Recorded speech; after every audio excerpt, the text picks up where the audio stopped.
Welcome back to ciLiving. Before the break, we learned some gardening facts and some tips and tricks with the University of Illinois Extension, and now Ryan is going to show you how to access the root systems of your potted plants before you plant them in your garden. So, Ryan, what are we doing?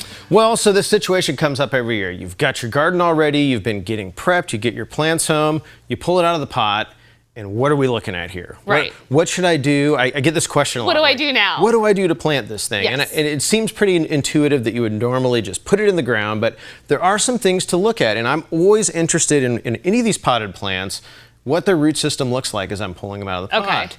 And so this first one is a tomato plant. This is a sun gold plant. It was grown in a local kind of And I learned nursery. this on ciLiving. Yes, very good.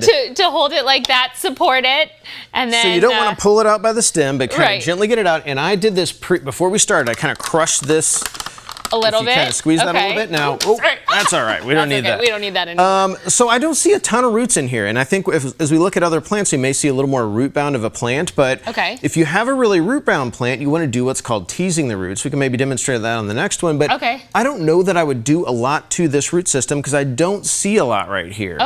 And what I'll show you when we tease the roots is we kind of destroy some of those finer roots and lose a little bit of root system, but at the expense of freeing it up. Where in this case, I think that little guy is ready to go. I think I would plant it as is. Now, one thing you can do with tomato plants, and I usually recommend this, especially with a taller, more spindly plant like this, is planting it a little deeper. I usually plant it and pull off a couple leaves, and this whole stem will actually produce roots on a tomato plant. Got it. When it's exposed to soil. So you're getting these down where they're kind of below the heat, and they're grabbing some soil moisture, and then you're expanding its root system along here a little bit at the same time. And when you say get rid of the leaves, should you clip them off, or should you just pinch them off? Or you know, what's the best I probably way to... would just pinch. I think probably the best thing to do is if you had some little clippers, snip off these bottom two and just plant it up above it. Plant it up to there. But you could just pick them off. All right. If you're in the garden and that's all you got. And that's all you got.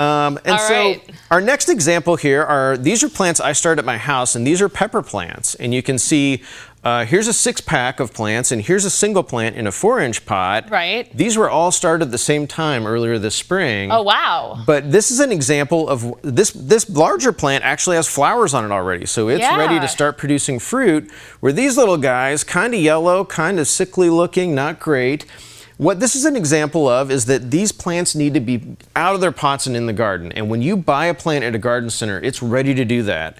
I see. I saved back some of these that I didn't pot up into this larger pot in case some of these got frost, right? You know, I planted them out 2 weeks ago, so I'm kind of taking a risk a little early in the season. Right. And just as backup, so I saved some of these, but same varieties, same growing conditions, same fertilizer regime, everything, but you can see we've got a pretty stunted plant here, and if we go ahead and kind of pull out, I bet we're going to find a ton of roots in here kind of jammed together. Oh yeah, look at. So the problem here then is that the environment wasn't big enough, and it basically could only grow to the size of the pot. Is that correct? Yep. No matter how much fertilizer we give this plant, it's got to be able to expand its root system out, and you can just see from this thickness. So if I was going to plant a plant with roots like this, I'd be really trying to kind of tease them out a little bit. Now, if you were doing this, you could feel some of these roots breaking, so you're actually causing some damage.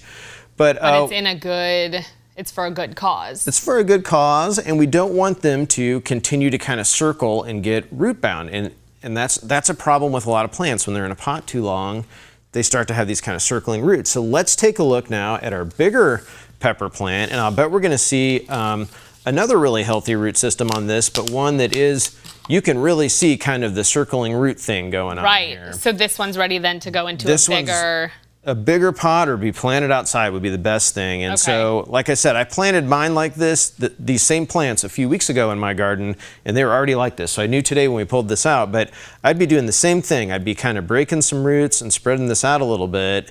So they're just, even all these spots where you can kind of see we've broke a root, it's going to grow new ones. They're going to be in new soil. And it looks like you're encouraging it to grow out.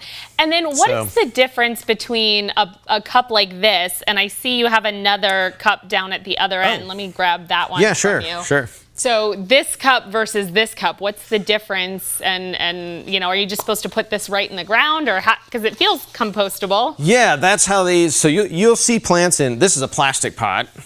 And this is a kind of plant in the ground kind of pot. Right. It's compostable, you're right.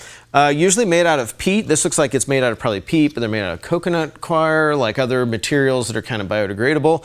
And they're marketed as plant this thing in the ground and just let it go. Right. It's true that it will decompose over time, but in the meantime, how circling will your roots get? Because they're not going to grow right through this. Oh, right. So I think it's just kind of marketed to us as gardeners as an easy thing to do. We can plunk it in the ground and just walk away, but I really recommend taking these off. And if you're seeing a lot of roots in here, you know, we don't care if we're kind of damaging the roots a little bit, but I've had some of these plants come to me with not a lot of roots. So you've got to be kind of careful as you're pulling this pot apart. But if it's wet, you can really easily kind of tear it or cut it. And in some cases, I felt like my whole root ball was going to flop apart, and so I did just cut the sides of this to let those roots get out. Got it. And kind of peel it back in the hole. So, but yeah, we really don't want to leave these in the planting hole because it's just one additional restriction to those roots. Right, one more thing we have to worry about. Well, thank you so much for all of this information. I learned a lot, and I think I did okay. I had heard about the loosening some of the roots if they were too wound, so that's a really good tip. And then that's really good to know about this. I didn't plant any of these, but I would have. So now I know. Thank you so much. Yeah, thanks. It was fun.